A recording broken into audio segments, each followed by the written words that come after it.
when I learned about the Copernican revolution, it was to promote science and dismiss religion. But it turns out that that story that is used to distinguish between science and religion is fundamentally a religious decision, is based on a religious decision.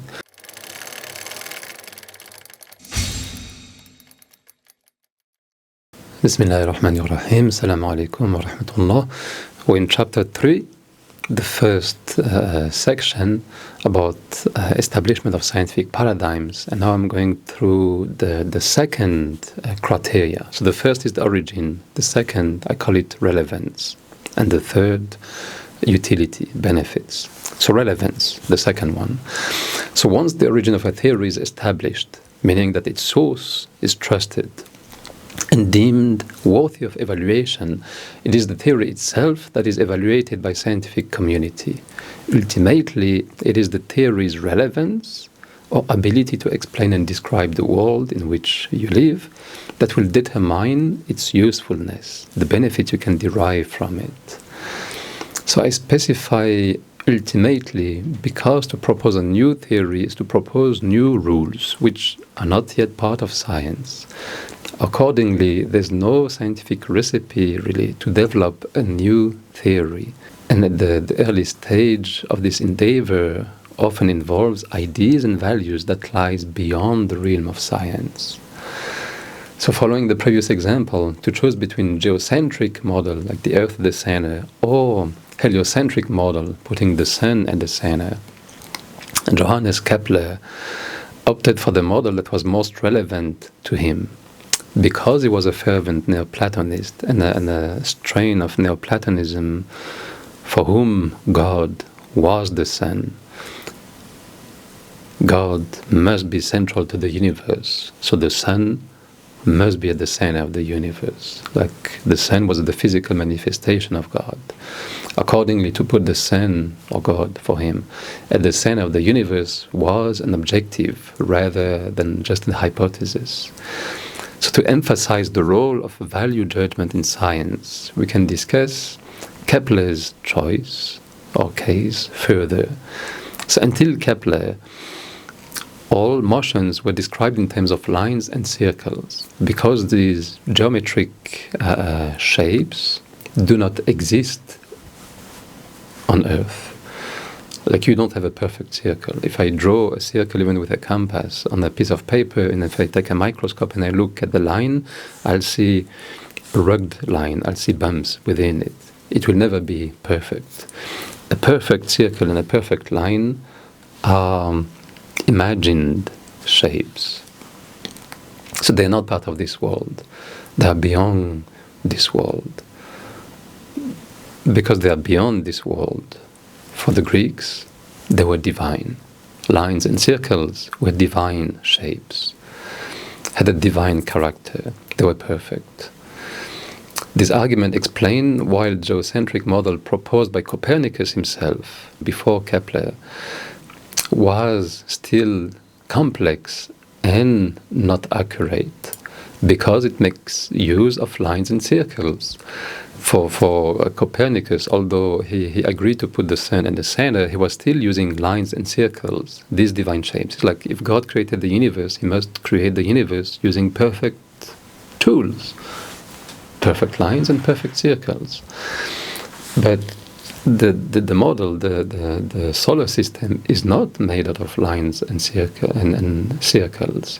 Like the planets do not revolve in lines and circles. They used ellipses or something close to an ellipse.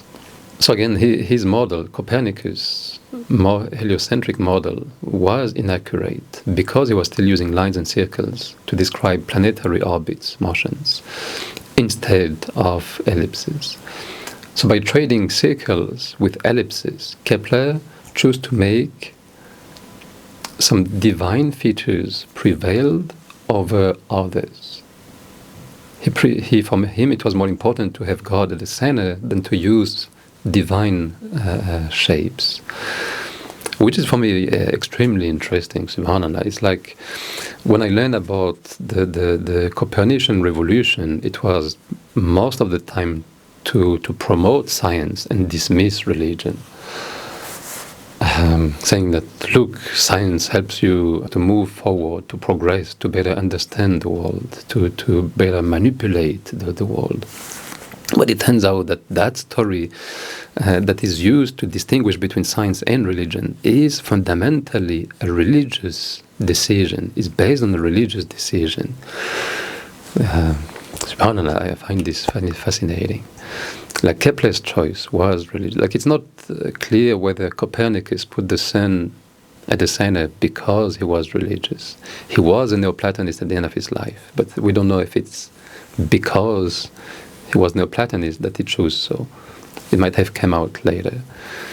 But in practice, from a scientific point of view, his model, the one he proposed, had no scientific ground, was not scientifically better than geocentrism.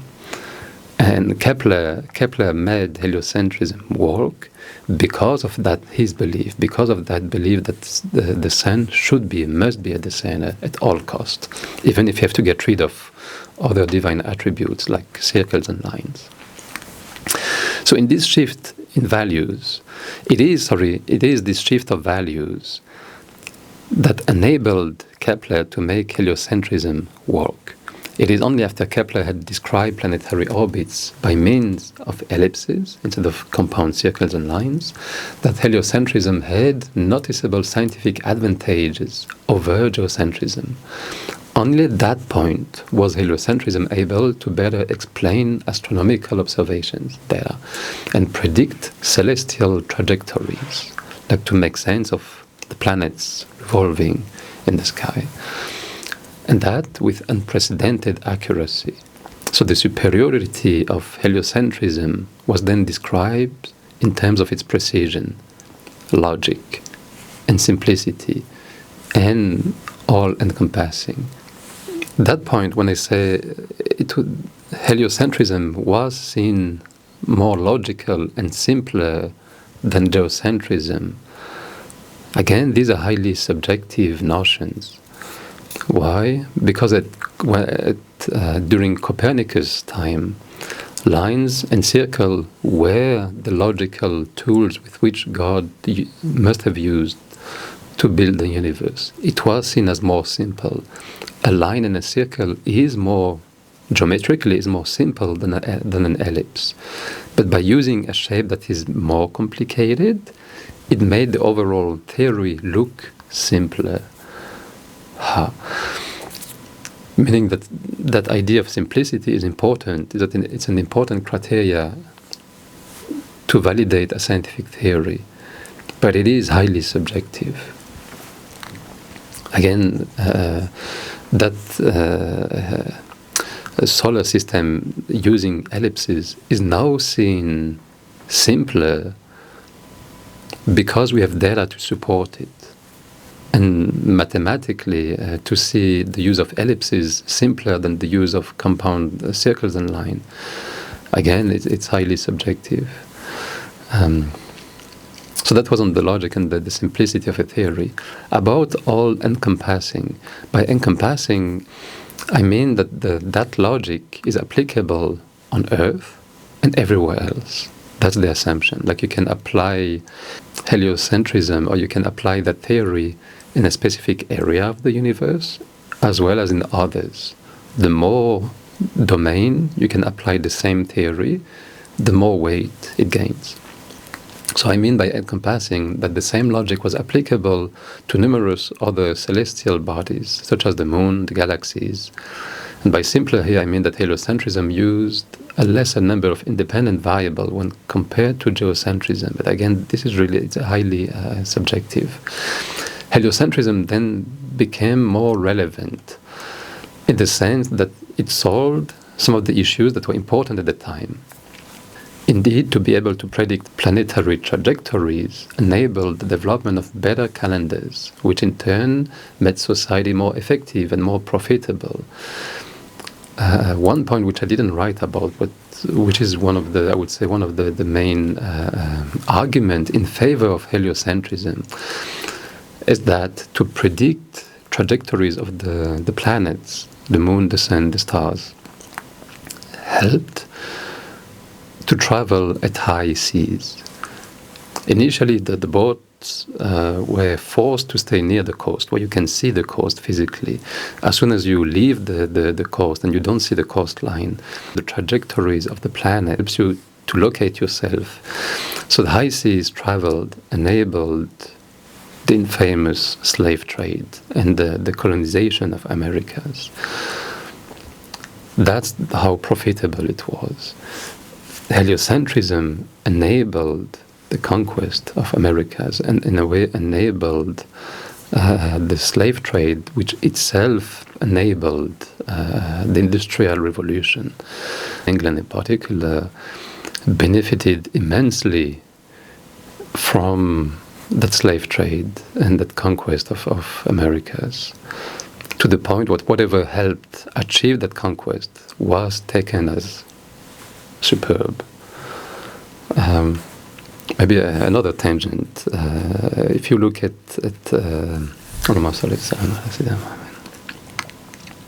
Christopher Columbus, the grave of Christopher Columbus is in a cathedral held by 4 priests or popes. That's where the coffin is. But that man was a horrendous human being.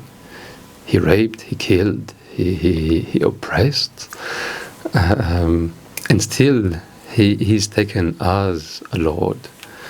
Like what he enabled, because people benefited so much from what he did, they were ready to just overlook all his sins and defaults and promote him above even the priests and popes. Subhanallah. That's when people rely so much on material benefits. Subhanallah. May Allah protect us. So note here that I have translated the relevance of a theory in terms of scientific and economic advantages. By contrast, heliocentrism was not relevant to the Aristotelian concept of the universe because it broke down the distinction between sublunar and superlunar realms. Indeed, in a heliocentric model, the Earth is just one celestial body among others. Like there's no difference between the Earth and what is beyond the moon. For the Greek, there were a clear distinction. What is below the moon, like all what is the atmosphere, the Earth, was corruptible, changing, made out of these 4 elements, earth, fire, water, air. Whatever is beyond the moon was perfect, made out of ether, that 5th and purest element. By accepting heliocentrism, you remove that distinction. You put everything the same. If the Earth is corruptible, then the moon can be corruptible too. And then the stars can be corruptible as well. And that's a huge change. You devaluate the sanctity of that universe. So the Earth becomes a celestial body like any others. And this commonality implies that these other bodies are as corruptible as the Earth, which is a direct conflict with the Aristotelian's perfect and immutable superlunar realm. But heliocentrism was relevant in scientific circles, like it brings so many material benefits. The shift from geocentrism to heliocentrism exemplify how theories are valued. This example shows that theories are judged by a combination of factors, oftentimes subjective ones, that range from simplicity to logic to descriptive and predictive power, like accuracy, including accuracy. Broadly speaking, the more a theory becomes relevant in the sense that it fulfills the contemporary needs of society, the closer to the truth it will be deemed to. And that's, again, an important point. That's why I don't want to give credit to science. I don't want to give the power to science to justify, to validate or refute religion, because science deals with the material, mostly with the material realm. It has nothing to say about the metaphysical. وجزاك الله خيرا. السلام عليكم ورحمة الله وبركاته.